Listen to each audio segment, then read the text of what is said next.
Salut à toi et bienvenue dans cette nouvelle vidéo. Aujourd'hui, je vais vous montrer le processus étape par étape pour acheter une maison ou un immeuble au Canada sans agent et sans job. Je répète encore, sans agent et sans job. Je suis Arthur au Canada. Si c'est la première fois que tu découvres cette chaîne, sache que sur cette chaîne, je parle d'éducation financière dans le contexte canadien. Je parle d'investissement immobilier au Canada et je parle également des réalités de la vie au Canada.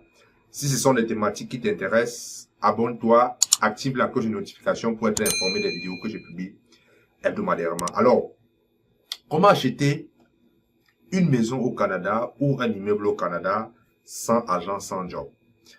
Je sais que c'est le titre qui t'a frappé et tu es sûrement curieux de savoir le processus. C'est une méthode ou alors c'est un procédé qui existe mais qui n'est pas très connu, n'est-ce pas, du grand public, surtout lorsqu'on immigre au Canada. Lorsqu'on immigre au Canada, on a souvent, déjà on ne connaît pas comment l'immobilier fonctionne au Canada. Deuxièmement, on prend souvent des informations à droite et à gauche.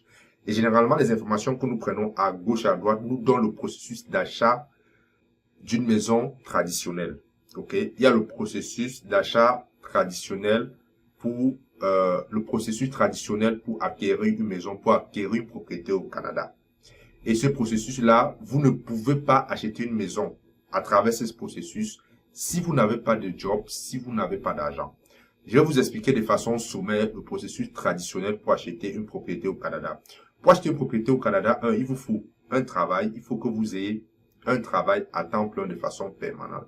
Il faut que vous ayez un bon score de crédit, c'est-à-dire votre score de crédit doit être minimum 680. Il faut, n'est-ce pas, que vous ayez la mise de fonds pour acheter le bien immobilier.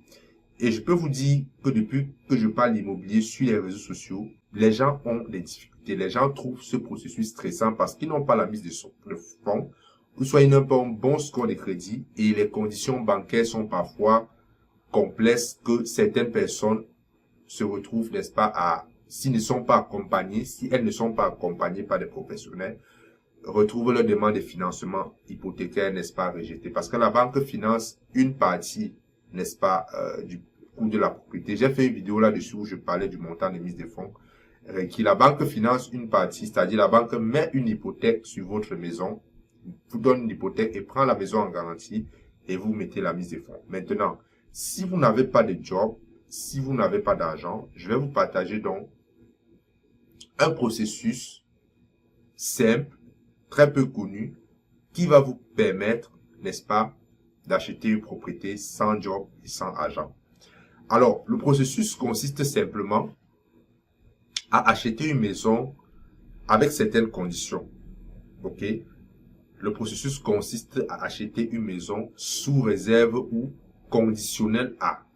Je répète encore, vous contactez un propriétaire qui veut vendre sa maison. Et là encore, vous n'allez pas contacter n'importe quel propriétaire. Vous allez cibler des propriétaires précis. Je vais vous en parler par la suite. Donc, vous contactez un propriétaire qui veut vendre sa maison.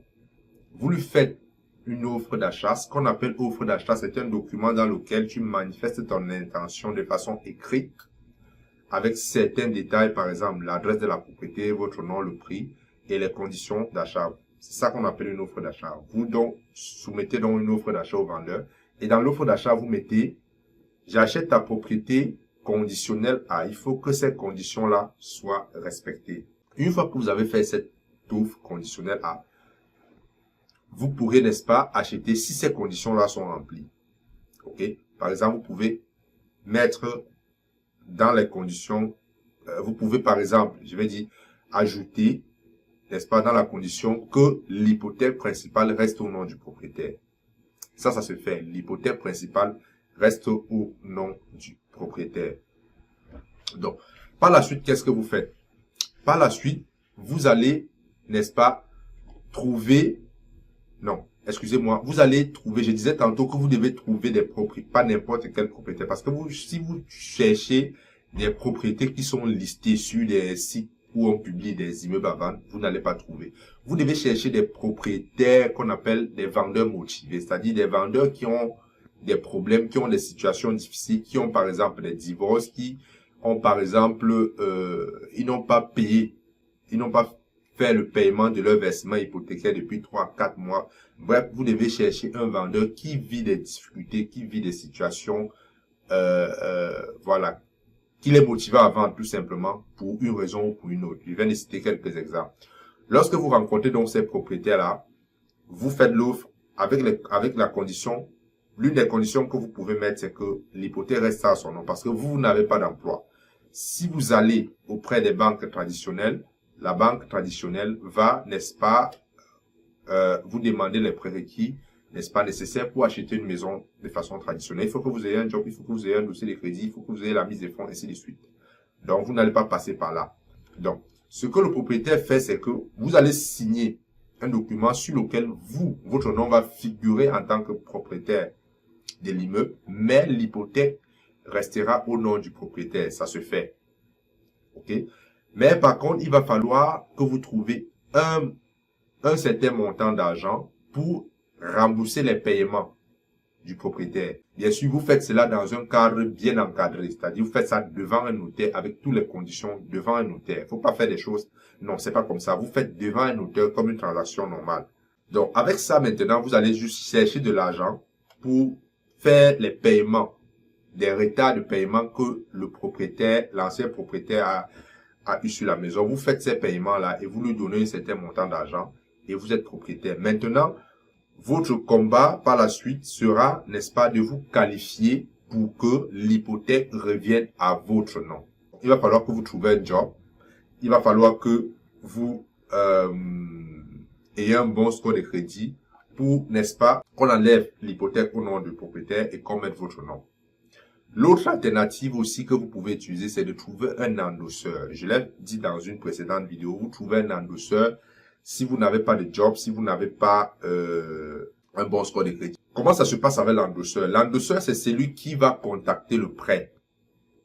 C'est-à-dire le prêt, la dette sera au nom de votre endosseur. L'endosseur peut être un membre de votre famille, ça peut être un ami. Bref, quelqu'un qui se qualifie, qui a les moyens pour prendre une hypothèque auprès de la banque et qui a des bons ratios. La dette sera au nom de votre endosseur et la propriété sera à votre nom. Le plus important, c'est de faire les versements hypothécaires. Vous devez savoir qu'une hypothèque, c'est simplement une garantie. La banque vous prête l'argent, c'est ça qu'on appelle une hypothèque. La banque vous prête l'argent en prenant pour garantir la propriété et conditionnel à ce que vous faites les versements tels que prévus dans votre contrat de prêt. Une hypothèque, c'est un prêt. C'est tout simplement ça la dette. Donc, si quelqu'un peut prendre la dette à vous endosse pour la dette, ben vous achetez la propriété. Vous n'avez pas besoin de job, vous n'avez pas besoin de score de crédit. Et c'est comme ça que vous pouvez acheter une propriété au Canada sans job et, n'est-ce pas, sans un bon score de crédit. Voilà le processus. C'est simple, ça paraît facile, mais ça demande un certain travail parce que vous devez trouver des propriétaires qui veulent absolument vendre, qui ont de la difficulté, qui traversent des situations difficiles et la seule option qui s'offre à eux, c'est simplement de se débarrasser de cette propriété à problème. Si vous souhaitez aller plus loin, savoir comment est-ce que vous pouvez acheter une propriété au Canada sans mise de fonds ou alors comment est-ce que vous pouvez trouver la mise de fonds pour investir en immobilier au Canada, j'ai lancé un programme de formation en ligne. Je suis en train de construire ce programme. Le premier module est déjà disponible où, n'est-ce pas, vous allez apprendre différentes stratégies pour investir au Canada sans mise de fonds ou alors comment trouver la mise de fonds pour investir au Canada. Si vous êtes intéressé par ce genre de programme, écrivez-moi. Je vais mettre mon adresse courriel en bas de la vidéo. Je vais également mettre un lien où vous pouvez prendre rendez-vous avec moi pour qu'on discute, n'est-ce pas, pour ce projet. Je suis encore en train de construire les modules. Le premier module est disponible.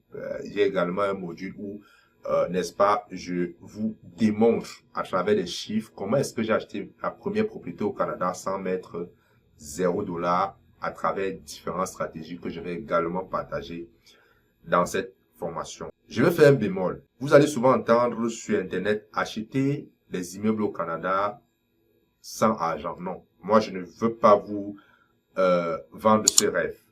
C'est vrai que vous pouvez acheter cet argent, mais il va toujours falloir l'argent pour acheter une propriété. Maintenant, il faut que cet argent-là ne vienne pas de vous, que cela ne sorte pas de vos poches. C'est en ça qu'on reconnaît des véritables investisseurs immobiliers et je vais vous partager ces stratégies dans ce programme que je suis en train de concevoir. Contactez-moi par courriel ou prenez un rendez-vous avec moi pour qu'on discute. Ça sera très intéressant que vous ayez accès à ce genre d'informations. C'était tout pour cette vidéo. Je vous dis au revoir et on se retrouve à la prochaine pour une nouvelle vidéo. Ciao.